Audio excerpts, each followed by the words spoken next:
Bonsoir Jean-Yves Le Gall. Bonsoir. Merci d'être avec nous. Vous êtes le président de l'Agence spatiale française, en Guyane notamment pour les vœux du CNES qui ont lieu ce soir à l'Ancre à 20h à Cayenne. 2020 et même la décennie s'annonce pleine de promesses pour le CNES et le spatial européen. L'un des projets phares que l'on peut souligner est celui du retour sur la Lune. Quel est l'intérêt d'une telle mission ?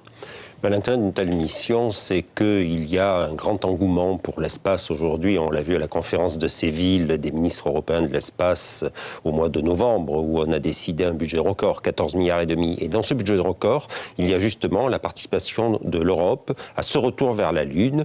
L'idée vient des États-Unis, renvoyer des hommes, ou plutôt des femmes, puisque c'est le souhait du président Trump sur la Lune à l'horizon 2024-2025. Un projet en partenariat avec la NASA, notamment. Projet en partenariat avec la NASA, et l'Europe y occupera toute sa place. Et à la lumière de ce que nous avons fait avec Ariane 5, parce qu'il faut quand même rappeler qu'Ariane 5 a joué un rôle central dans la desserte de la Station spatiale internationale qui est aujourd'hui en orbite, à bord de laquelle a séjourné Thomas Pesquet, eh bien le Centre spatial guyanais, j'en suis certain, jouera un rôle aussi dans cette desserte de la Lune.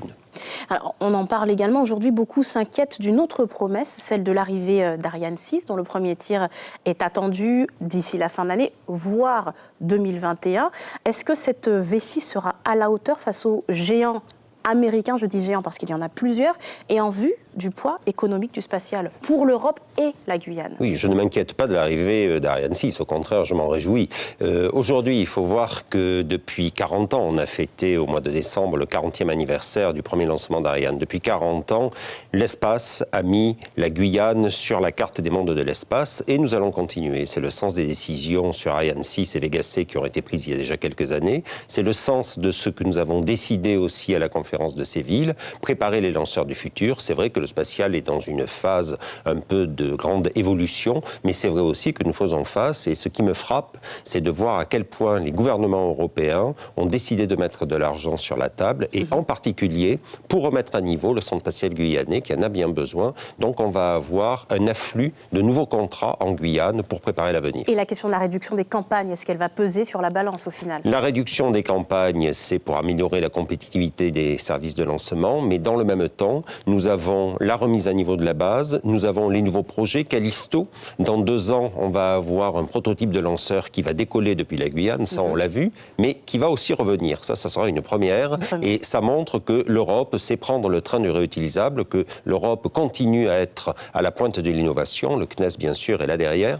Et donc, in fine, on aura toujours un plan de charge important pour le CSG, ce qui est pour moi le plus important. Jean-Yves Le Gall, si les choses ne se passent pas comme prévu, faut-il s'attendre à un désengagement encore plus important du CNES en Guyane, plus encore que ce qui a été constaté après les événements de mars-avril 2017? Je crois qu'après les événements de mars-avril 2017, le CNES a changé ses modes d'intervention en Guyane, mais nous accentuons considérablement le soutien que nous apportons. Nous avons un meilleur dialogue avec les collectivités locales, nous avons de nouveaux chantiers qui commencent, et je pense que nous allons continuer. Et c'est vrai que c'est un métier à risque, mais c'est vrai que dans la mesure où nous avons plusieurs fers au feu, eh bien, on minimise les risques. Notons quand même qu'il y a eu donc le retrait, en tout cas au niveau de la CIMCO, le retrait du centre médico-chirurgical de Kourou, l'arrêt des subventions avec certaines associations à travers la mairie de Kourou. Il y a quand même ce passif, cette image qui reste ancrée dans les mémoires en Guyane. Oui, mais dans le même temps, il y a de nouvelles initiatives qui ont été conduites. Peut-être une meilleure façon dont nous travaillons avec les Guyanais. On évite un peu ce qu'on faisait, le saupoudrage qui nous a été reproché,